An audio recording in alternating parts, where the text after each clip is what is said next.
जय प्रकाश नारायण यानी JP.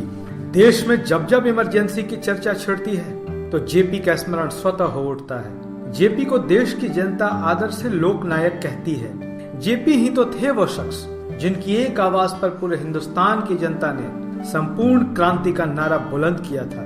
JP का जन्म 11 अक्टूबर 1902 को बिहार के सारण जिले के सिताब दियारा ग्राम में हुआ था।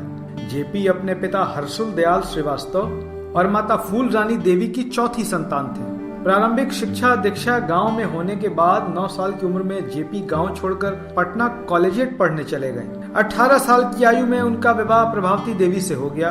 विवाह के बाद भी जेपी ने पढ़ाई जारी रखा, इसलिए प्रभावती कस्तूरबा गांधी के साथ गांधी आश्रम में रहने लगी। उधर जेपी आगे की पढ़ाई के लिए 1922 में अमेरिका चले गए। वहां की पढ़ाई में जेपी को आर्थिक दिक्कतें आने लगी तो उन्होंने वहां रेस्टोरेंट में काम करना शुरू कर दिया, लेकिन अपनी पढ़ाई पूरी की। 1929 तक जेपी अमेरिका में ही रहे। छात्र जीवन में ही जेपी ने स्वतंत्रता संग्राम में हिस्सा लिया और बिहार विद्यापीठ में शामिल हो गए, जिसकी स्थापना डॉक्टर राजेंद्र प्रसाद ने की थी। 1929 में जब वे अमेरिका से लौटे, भारतीय स्वतंत्रता संग्राम तेजी पर था। उनका संपर्क जवाहरलाल नेहरू से हुआ। वे भारतीय स्वतंत्रता संग्राम का हिस्सा बने। 1932 में गांधी, नेहरू और अन्य महत्वपूर्ण कांग्रेसी नेताओं के जेल जाने के बाद उन्होंने भारत में अलग अलग हिस्सों में संग्राम का नेतृत्व किया। अंततः उन्हें भी मद्रास में सितंबर 1932 में गिरफ्तार कर लिया गया और नासिक जेल भेज दिया गया। जेल में उनकी मुलाकात मीनू मसानी, अच्युत पटवर्धन, एनसी गोरे, अशोक मेहता, एमएच दांतवाला, चार्ल्स मास्कारेनहास और सीके नारायण स्वामी जैसे उत्साही कांग्रेसी नेताओं से हुई। जेल में इनके द्वारा की गई चर्चाओं ने कांग्रेस सोशलिस्ट पार्टी को जन्म दिया। कांग्रेस सोशलिस्ट पार्टी समाजवाद में विश्वास रखती थी। जब कांग्रेस ने 1934 में चुनाव में हिस्सा लेने का फैसला किया तो सीएसपी ने इसका विरोध किया। 1939 में उन्होंने द्वितीय विश्व युद्ध के दौरान अंग्रेज सरकार के खिलाफ लोक आंदोलन का नेतृत्व किया। उन्हें गिरफ्तार कर लिया गया और 9 महीने की कैद की सजा सुनाई गई। 1942 भारत छोड़ो आंदोलन के दौरान जेपी आर्थर जेल से फरार हो गए।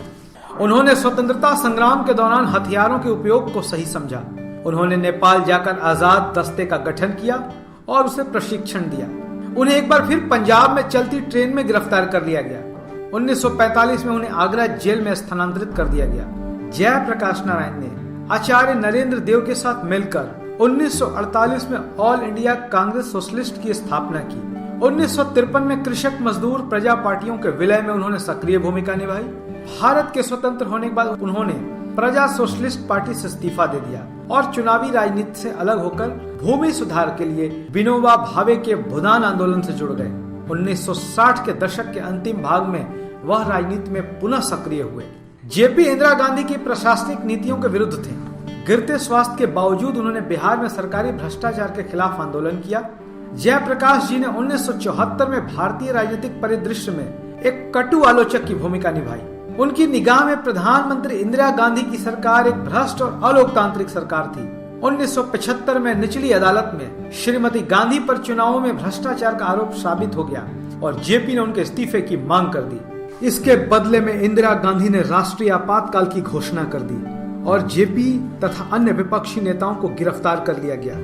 जेल में जेपी की तबीयत और खराब होने लगी। 7 महीने बाद उनको मुक्त कर दिया गया और इसी के साथ 8 अक्टूबर 1979 को राजनीति का यह तपस्वी चिरनिद्रा में सो गया। अगर आपको ये वीडियो पसंद आया हो तो जरूर शेयर करें और हमारे YouTube चैनल रूबरू बिहार को सब्सक्राइब करें और बिहार के निष्पक्ष एवं ताज़ा खबरों के लिए हमारे वेबसाइट बिहारी.न्यूज़ को विजिट करें। शुक्रिया।